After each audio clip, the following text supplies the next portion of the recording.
So we have a major new development in the case where the DC Court of Appeals struck down the district's ban on magazines that hold more than 10 rounds. Now that ruling was already a big deal. It was a huge decision and it was critical for, things going forward when it comes to magazine bans. But now DC is trying to stop that ruling from having immediate legal effect.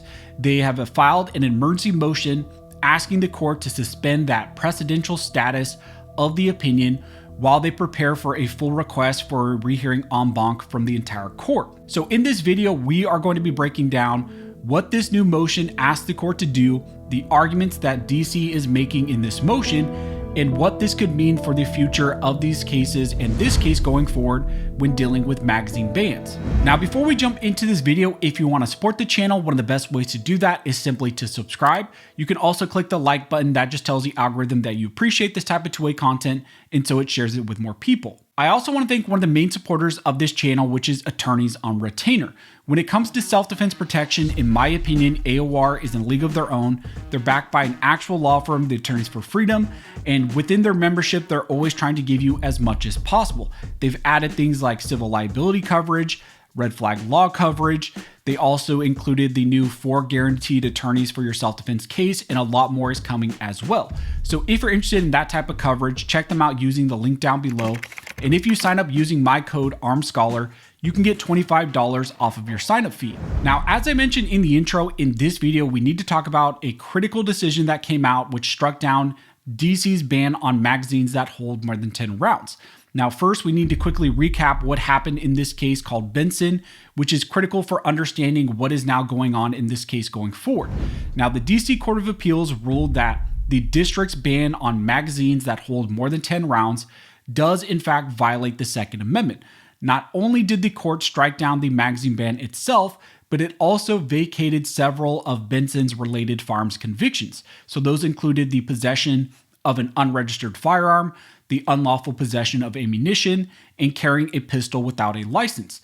Now, the court said that those convictions were infected by the unconstitutional magazine ban and therefore could not stand.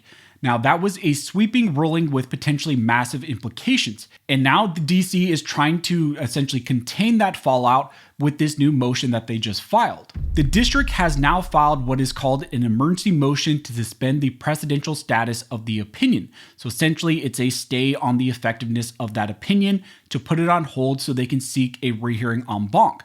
So again, that means that they want the court to temporarily treat the decision as non-binding precedent while they pursue a rehearing en banc, meaning that in their view, they want a full review of this case by the full court.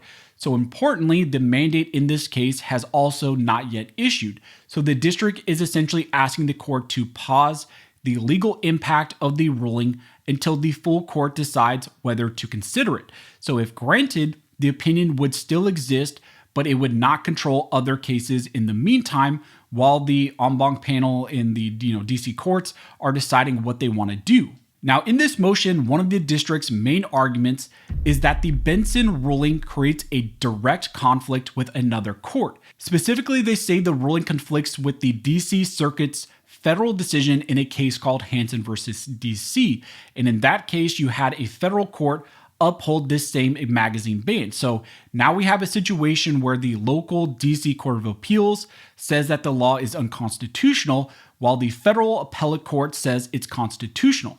So the district argues that this creates an untenable situation for law enforcement because prosecutors and police now face conflicting legal authority over the same exact statute. That's one of the main reasons they say this opinion should be paused while the full court potentially sees if they want to review this issue. Now, the second argument they make is essentially that the Benson decision is the only appellate ruling in the country striking down a magazine ban. So according to the motion, they state that every other appellate court that has addressed this issue has upheld these laws. So the district is essentially telling the court that this ruling is a major outlier, and because it breaks with the national trend, the full court should review it before it becomes binding precedent. Third, the district also argues that the ruling is already creating confusion in criminal cases.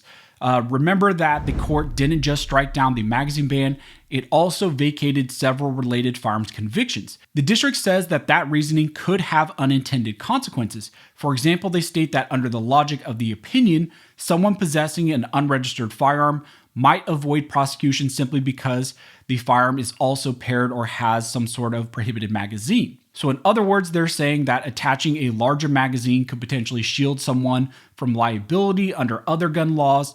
And so the district argues that that interpretation is legally incorrect and it creates a serious problem for public safety, and that it'd be so dangerous for public safety to have these types of magazines out there.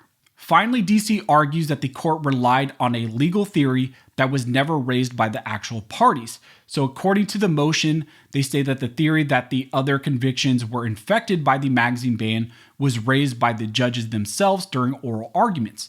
The district says that that violates the normal rule of party presentation, where courts typically decide cases based on the arguments the parties actually make themselves.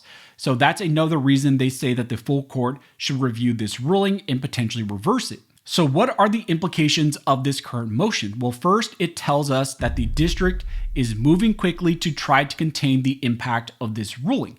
They plan to file a petition for rehearing en banc, which means that the full DC Court of Appeals could reconsider this case and look at that decision. Second, if the motion to suspend precedential status is granted, this ruling in Benson would temporarily lose its binding effect. That would slow down the ability of the defendants in other cases to rely on Benson or point to it as precedent, but it would not necessarily reverse that ruling. So in some ways you could still point to it, but the opposition, if you cite that, would say, well, that's currently on hold and is being considered en banc.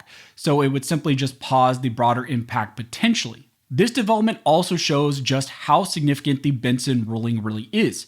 Magazine bans are currently being litigated all over the country, including major cases like the Duncan versus Bonta case, which comes out of the Ninth Circuit and is currently pending in front of the Supreme Court. You have the Cheeseman case that's in the Third Circuit in front of the en banc panel, and we're waiting for a ruling in that case.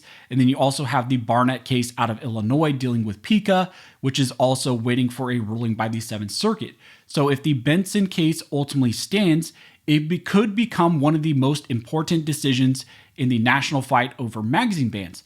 But if the full DC Court of Appeals reverses it, the legal landscape could shift again. But I have no doubt here that eventually this will end up probably also in front of the Supreme Court seeking review on this issue if the Supreme Court does not grant review to a different magazine ban before that. So that's where this Benson case currently stands right now. The court struck down the magazine ban. The District of Columbia has filed an emergency motion to suspend that decision, to suspend the precedential effect of it, essentially put a stay on it. And they said that they're going to seek a rehearing en banc, so they want the full court to consider this case and potentially reverse it. So as soon as we hear more on this, what the court wants to do if they grant that motion, I will let you guys know. If you like this video and you would like to support the channel, one of the best ways to do that is simply to like, comment, and subscribe.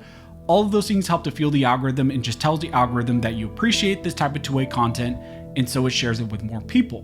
But as always, thank you so much for all of your support, and never forget this nation was built by armed scholars, and this nation will be maintained by armed scholars.